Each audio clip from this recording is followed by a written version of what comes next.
Good afternoon, ma'am. I'm Rika C. Ugamin, and I'm going to discuss about classmates, bullying, and the need to belong. Students form part of the human environment of the learner. In fact, they are far outnumbered the teachers in the learning environment. The need to belong is a basic human need. Students who are accepted by teachers and classmates feel they belong to the class. Students who feel that they are part of the class look forward to attending and participating in class.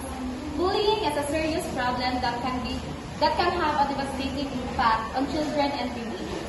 It can lead to feelings of isolation, loneliness, and depression. It can also affect a child's academic performance and social development. So in school, we all know that we engage, we interact to the other students and our classmates that are teachers. The need to belong is the basic human need, but socialization makes it harder. It is because we have fear that people will not reach us, or on the other hand, if we try to reach them, they are what if or doubts. So of course, we have friends and we have the same goal to encourage one another to reach our dreams and performance.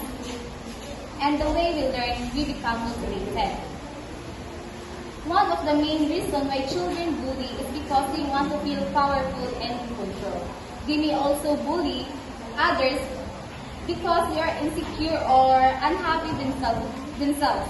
Sometimes bullying is a way for children to fit in with a group or to gain social status. It's important to remember that bullying is never acceptable.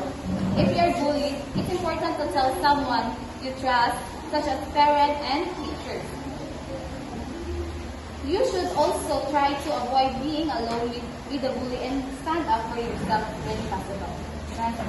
Parents as part of the learner's human learning environment.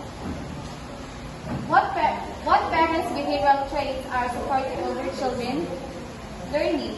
Parents who are supportive of their children's learning are observed to do the following. First is follow-up status of their children's performance.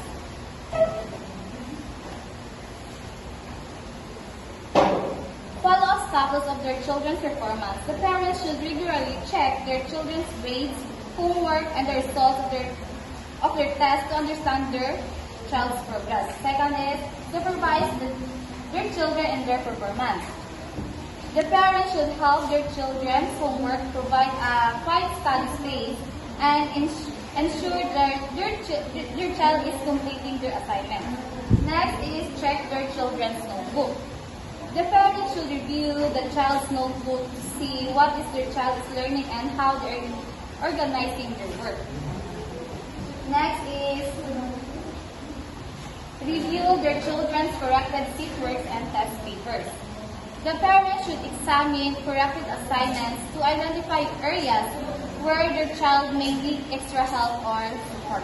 Next is participate actively in school community projects.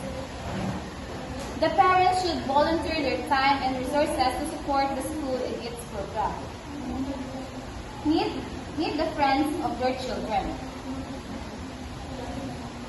As parents, they make an effort to get to know child's friends and encourage positive relationships. Next is that's all. Thank you.